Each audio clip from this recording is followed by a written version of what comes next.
3 काले कानून, सेना के जवानों को आपने अग्निवीर के चक्रव्यूह में फंसाया।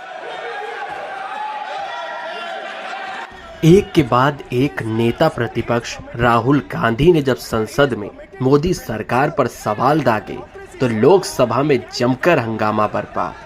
वित्त मंत्री निर्मला सीतारमण ने भी सिर पकड़ लिया। ये मौका था बजट पर चर्चा के दौरान जवाब देने का। राहुल गांधी ने बजट पर बोलते हुए केंद्र सरकार को जमकर घेरा। राहुल ने भाषण की शुरुआत चक्रव्यूह की कहानी के साथ की और बीजेपी के कमल के फूल को चक्रव्यूह बता दिया। राहुल ने कहा कि 21वीं सदी में दूसरा चक्रव्यूह भी बना है। बीजेपी के कमल का फूल चक्रव्यूह है। उन्होंने कहा कि अभिमन्यु के साथ जो हुआ वही हिंदुस्तान में हो रहा है। 21वीं सदी में सर एक नया चक्रव्यूह तैयार हुआ है। स्पीकर सर, वो भी लोटस की शेप में है सर, और उसका चिन्ह प्रधानमंत्री जी अपनी छाती पर लगा के चलते हैं। सर, जो अभिमन्यु के साथ किया गया था, जो अभिमन्यु को चक्रव्यूह में फंसाया गया था, वही हिंदुस्तान के साथ किया गया है।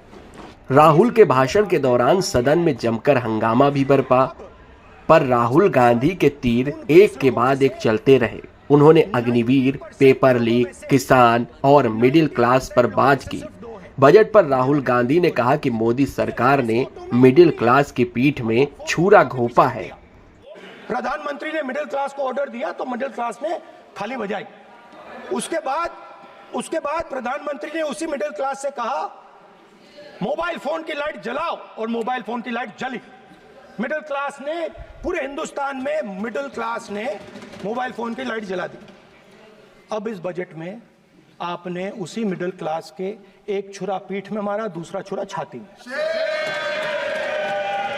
राहुल के भाषण के दौरान वित्त मंत्री निर्मला सीतारमण ने सिर पकड़ लिया, लेकिन राहुल एक के बाद एक मुद्दे उठाते रहे। राहुल ने किसान कानून के मुद्दे पर भी सरकार को घेरा। उन्होंने अंबानी अडानी का नाम लिया तो लोकसभा स्पीकर ने उन्हें टोका कि सदन में जो लोग नहीं हैं उनका नाम नहीं ले सकते। तब राहुल गांधी ने कहा कि क्या इन्हें मैं A1 और A2 कह सकता हूं। राहुल ने दलित, आदिवासी, पिछड़ों की बात की और आखिर में चक्रव्यूह के जवाब में बोलते हुए कह दिया कि हम बीजेपी के चक्रव्यूह को जाति जनगणना से तोड़ेंगे।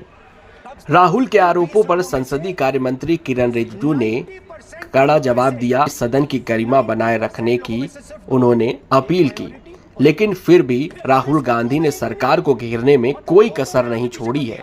माना जा रहा है राहुल गांधी के आरोपों पर अब आगे सियासी बखेड़ा खड़ा हो सकता है।